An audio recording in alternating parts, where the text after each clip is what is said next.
Warhammer 40K is full of extremely dark lore. After all, it isn't the grim darkness of the far future for nothing. But some things Games Workshop has done with the lore are so much darker than others. Some stand out as the most disgusting or even offensive things that have ever happened in fiction. Now, there are the usual, universally feared fates, such as becoming a servitor that is fully conscious, and how babies are vat grown just to decapitate and screw a skull onto, strap some wings on, and send out to be a cherub in the name of the Emperor. Yeah, even the most common and well-known things in Warhammer 40k can be totally revolting, challenging our current morality as humans just to conceptualize what they are doing in the grimdark future. But we're not going to look at those things in this video. We're going to look at the things that when I read them or listen to the audiobook, it was gut-wrenching. These are the things that I thought truly were as grimdark as it gets. The worst things in Warhammer 40k. And I had a hard time narrowing this down into a list that wouldn't turn into a 5-hour long video. So this is a very abridged list, honestly, but it is distilled down into what I think are the darkest moments in Warhammer 40k. Coming in at number 5, we have the Keys of Hell. Okay, so the Iron Hands, while I do love them, are still my least favorite Space Marine Legion, and I mean by far. And it is because of the Keys of Hell that I have some issues with the Sons of the Gorgon. So the Iron Hands, after being absolutely rocked at Istvan 5, even losing their Primarch Varus Manus, started using a heretical technology to bring back the dead. It was basically necromancy. The Legion was already basically the AdMech of Space Marine Legions, often replacing parts of themselves with bionics, and each Marine actually aspired to be interred in a dreadnought, as it just meant that they got to be more metal and less flesh.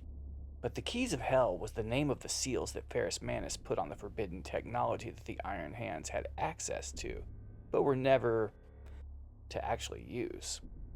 It was like a don't open till doomsday order. Break in case of fire, you know?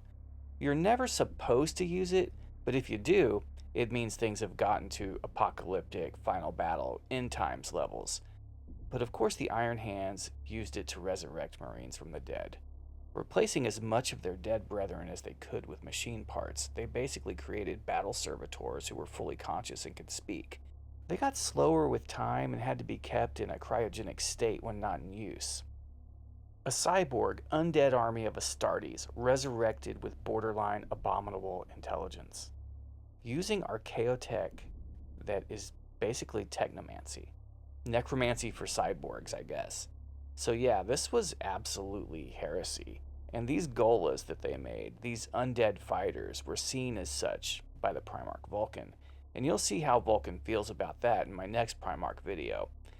But the Iron Hands were so messed up by the death of Varus Manus that they tried to make a Gola out of him too. And the Lord of Drakes did not take that well. Alright, number 4 is the Thanatars of the Mechanicum. They're so much gnarlier than regular Skitarii or Servitors. The Thanatar have exceptional senses and can perceive a lot of the electromagnetic spectrum that humans can't with our eyes. And it is much more sensitive to vibration than human ears can perceive. But it's just like a hulking fight mech that is piloted by a human brain, sometimes with the skull still. But the brain has been disconnected from all its sensory perception, and that has been replaced with its new robotic senses. The brain is just used to process massive amounts of data that are bombarding it, and even though it cannot see or hear or taste or touch ever again, it remembers that and knows what it is and can do nothing about it. These things are in a state like Kane in RoboCop 2. All their senses stripped away, but still cognizant of their lost humanity. Trapped in the back seat of their own experiences, they are piloted by orders from above, protocols and algorithms, witness to their minds being used just to process the data of a killing machine, as AI is illegal and it must be done through human brains.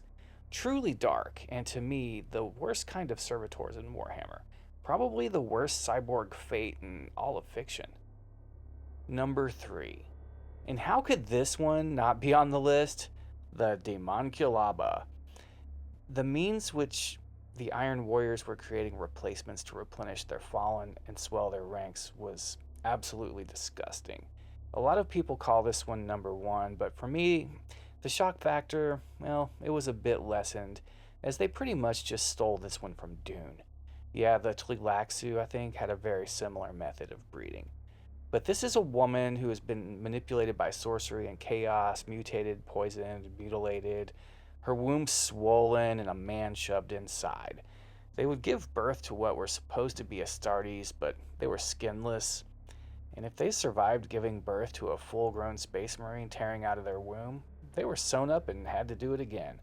Truly dark, and I'm barely touching on this as it's absolutely stomach churning. Number two on the list to me is the Dark Eldar. When they, well, when they everything, the Dark Eldar are extremely grimdark. The things they do to people, the torture they inflict to stave off Slaanesh is absolutely disgusting. Never get captured by the Drukhari, as they may just flay you slowly down to the single nerve, keeping you alive over centuries. They might clone you endlessly from a single cell and torture, molest, and abuse you until they get bored and turn you into a living couch, if you're lucky. You might end up a toilet if you're unlucky.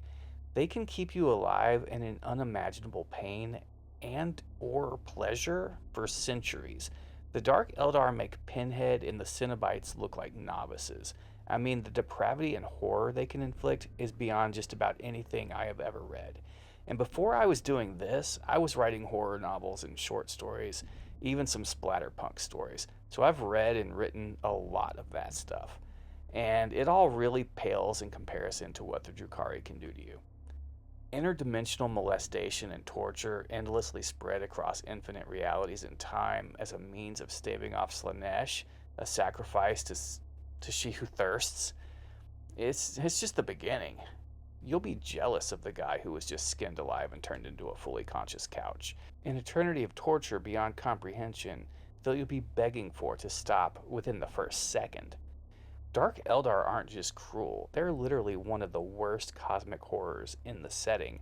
I'd literally rather be eaten by Tyranids than fall into the hands of the Drukhari. But if you're one of them, you're probably having a pretty good time. They must have some raging parties, actually. Now, before we get to number one, I just want to say that my honorable, no, let's call it dishonorable mention, I'm just going to gloss over because it sucked. But what happened to Octavia in Soul Hunter? What makes it so dark is that if you think about it, as a navigator, she faces much worse all the time as she stares into the warp. Well, ostensibly. I see people say all the time that it sucked how she went through such trauma and it didn't really seem to affect her, but she's already perma-traumatized just from being a navigator. It's her baseline, basically. And now, the number one darkest thing in Warhammer 40K to me, taking Grimdark to another level, is the novel Fulgrim in both the Maraviglia and his fate of getting stuck in a painting. Now, the artist, composer, and remembrancer, Bekwa Kinska, put on a performance for the Emperor's Children, and it turned into an orgy of excess, slaughter, and actual orgies. Heads were popped like watermelons, and the Marines who thought they were perfect were reduced to base-level hedonists as the song of Kinska resonated through the auditorium, and the Noise Marines were created in that moment. People were destroyed by the sonic blast that the 3rd Legion were channeling through their instruments, turning them into sonic weaponry as other people were just absolutely getting off on it. As her song reached its crescendo, Kinska was destroyed as a Slaaneshi demon manifested within her and burst forth. It was an excess of slaughter and an orgy of blood, and the way it was written was literally spine-chilling. But later we see the Primarch Fulgrim himself betrayed by the greater demon, the keeper of secrets that was within the Lair Blade, and he gets swapped out with the demon and imprisoned in a painting that Kinska made. And this painting is made of, well, first let's just say that it's an absolutely exquisite, totally perfect rendition of the Primarch, but it's made of human fluids, blood, sweat, excrement, semen, all of it. I mean, Fulgrim's soul literally gets trapped in a painting made of sewage. Like some messed up Dorian Gray, he's staring out in horror, completely aware of what he's going through, while elsewhere the demon is piloting his body like a marionette. He got his body back eventually, he says, but I don't believe it. To me, the Fulgrim with the wings and the snake body is not the real deal. He's the demon, and the real Primarch of the 3rd Legion is still in the shit painting. I just don't trust that he's telling the truth. But we'll see very soon as the codex is dropping this spring. Let me know in the comments which Grimdark moments I missed that you would have put in your top 5.